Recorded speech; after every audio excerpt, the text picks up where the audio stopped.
Well, how is he going to make a living? Ah, don't worry. He'll survive. Look, Hiuni is an intellectual. Making objects for him is too pagan, you know? You know what I mean? I mean, he did it all. Painting, installation, mixed media. But it bored him. You know, he never had that obsessive personality to paint one thing in one style for a decade, you know, or let alone a season. You know, you need to be obsessed. He's got too much stuff on his mind. So what ends up happening, in effect, is that, as you say, he is now post everything, really. He's like post. Well,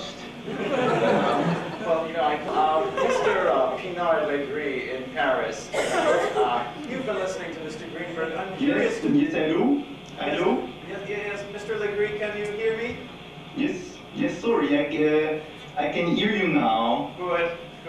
Yes. Mr. Legris, what are your thoughts on all this? I agree with Mr. Greenberg.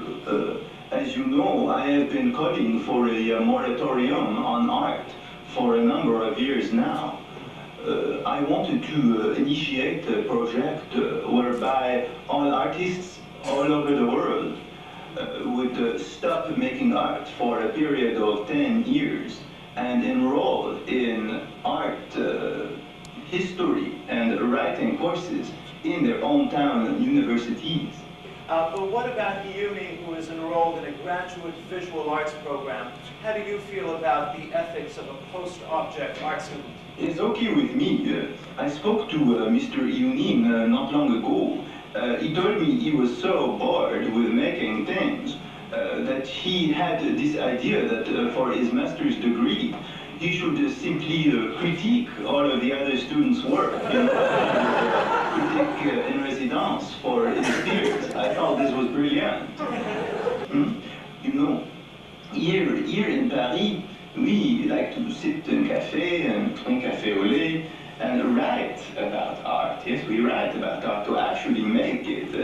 Non, c'est très 19e siècle. Non, comme on dit en anglais. It's very 19th century. So you would be happy never to see another painting off the easel of Dahn Hiuni? Look, Dahn Hiuni is a man of ideas. He was never a craftsman. He was not a bad painter, but always fighting, always struggling to be the committed technician that he never was. And while he was actually painting, his mind wandered off because he was ultimately embarrassed by doing physical labor. Yeah, he would tell me it was enough to get the idea, but making it was pointless. Well, this is interesting. I think Mr. Van Otto might be able to address the issues. Mr. Van Otto, welcome. Yes. Mr. Van Otto, let me pose the question to you this way. How do you feel about Hiuni's timing in terms of the decisions he's making about discipline, about medium? Well, I would respectfully disagree. From my observations, I ascertain quiet desperation and almost pathological preordination in his rhetoric, a kind of neo-paranoia. Right.